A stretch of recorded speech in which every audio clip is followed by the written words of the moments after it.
Hey guys, it's Allie. I'm here with your lesson for Sunday.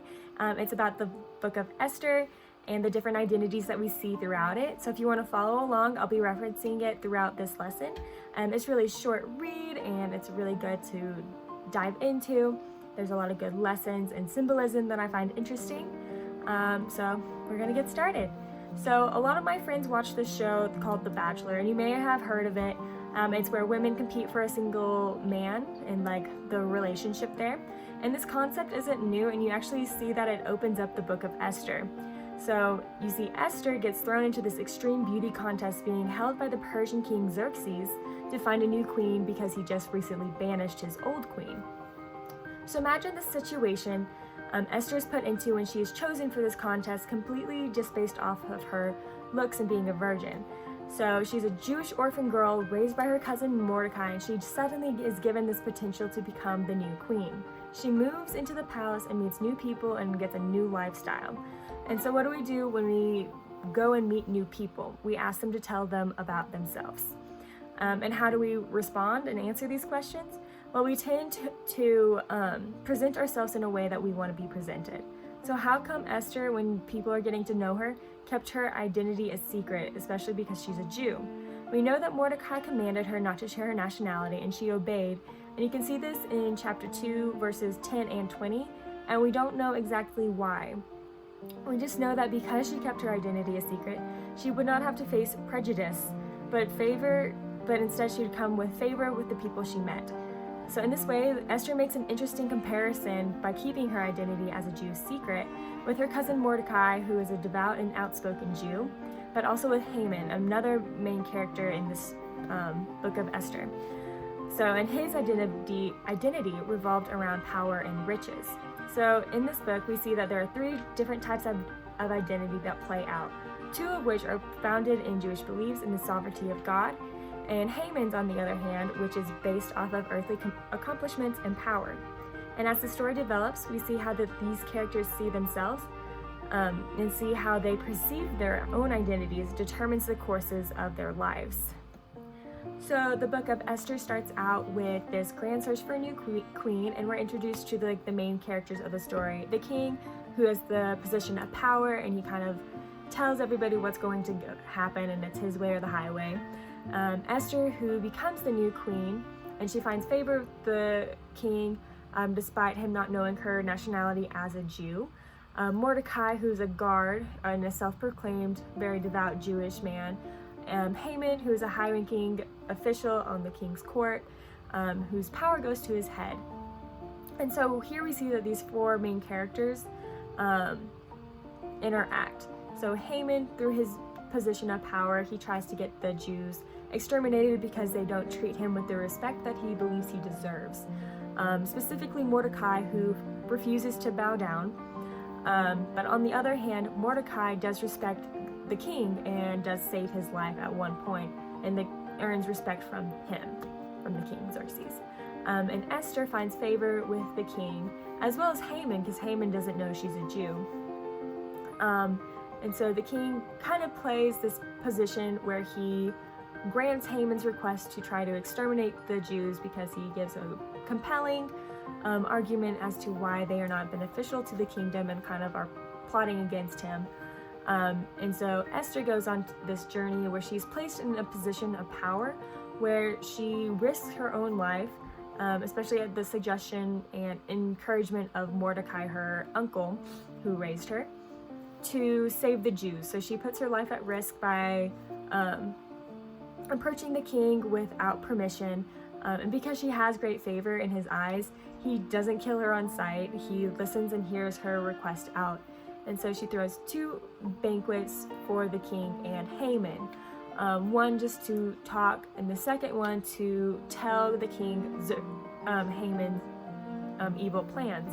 And this makes the king really angry, and he doesn't necessarily undo what he agreed, because the king's word is the king's word, but he does make it to where the Jews aren't wiped out or exterminated, and Haman instead receives the punishment that the Jews were supposed to receive. So the central figure of the story is Hadassah, who goes by Esther, which is interesting because the name Hadassah means hidden, but the name Esther is used instead, and kind of adds to this hidden symbolism of Esther. Because she uses a different name, she doesn't reveal her nationality when she's selected to partake in the search for a new queen. And the hiddenness that she displays kind of parallels the hiddenness of God, because he's not really directly mentioned throughout the book of Esther. But this parallel kind of emphasizes God's work on a daily basis, and rather than crediting him with the crazy things that happen, the narrative just shows how people interact and how God works through his people. And Esther, by keeping her identity as a Jew hidden from the pagan king, kept her safe and puts her in a position where she can make a monumental difference. At the time Esther was queen, Haman was plotting against the Jews, and he convinced the king to wipe them out. And Esther, she doesn't let this power go to her head like Haman let it. And she used her position to risk her own life and save Mordecai and the Jews everywhere, because they were in such danger from Haman's plot. And she found favor with the king, and at the right time she used her identity in God and came forward. She confessed that she was a Jew, and she placed herself aside for the well-being of a whole population. And Mordecai said this really interesting line to her in chapter 4, verse 14. At the end, it said, "For maybe you were put here for some time such as this." And it's really interesting because while it doesn't directly say that God put her here, it does kind of hint at the fact that God puts people at certain places in time for certain reasons. And so Esther's position of power and her identity in God does lead to greater things than just her being where she is on her own. So while Esther's identity in God is hidden and confusing, Mordecai's identity as a Jew is obvious and explains why he doesn't bow down or pay homage to Haman, and explains why he follows the rules of the land he lives in as long as they don't conflict with his own spiritual rules of God. So Mordecai doesn't struggle with expressing his identity like Esther, and he uses his position as Esther's guardian to make difficult decisions like hiding her identity, which helps put her in the position to save the Jews in the long run.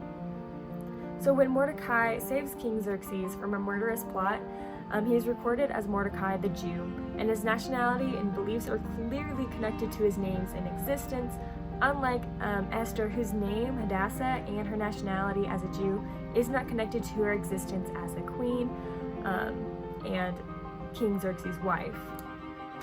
Haman, on the other hand, places his identity in power and riches. He wants to be able to control those around him, and he wants to be praised and worshipped on earth. What he doesn't want is a Jew refusing to glorify him during his own procession, and why Mordecai's refusal to bow down to him didn't sit well with him. He roots his value and worth to how the world treats him, and the way he wants to be treated is with respect as an authority figure, but to the extreme, which is why he can't accept that someone like Mordecai would refuse to bow down to him. And punishment to a single man would not satisfy his rage. Instead, Haman seeks revenge on a whole population of people who hold the same beliefs as a man who refused to glorify him. So throughout the book of Esther, you can kind of see how God's presence is still clearly evident throughout the story despite the lack of definitive reference to him, and how Esther and Mordecai both use their identity in God to determine the course of their lives in such a way that God used them to save his people. Esther through her position as a queen, Mordecai as a guide, and even to save the king at one point. And while God may not always be apparent in obvious ways, he continues to have his hand in everything, and with people who find their identities in him, they continue to do his good work. So some questions to think about as we go on through this week are: how does the story of Esther apply to you today? How can you be like Mordecai and Esther and find your identity in God and let that determine the course of your life? And think of a few ways to remember that God is actively playing a role in your life, even if he isn't making a big explicit appearance. So I hope y'all enjoyed this lesson. I hope you have a good week. We'll see you on Wednesday for our Wednesday night Zoom. I'll see y'all then.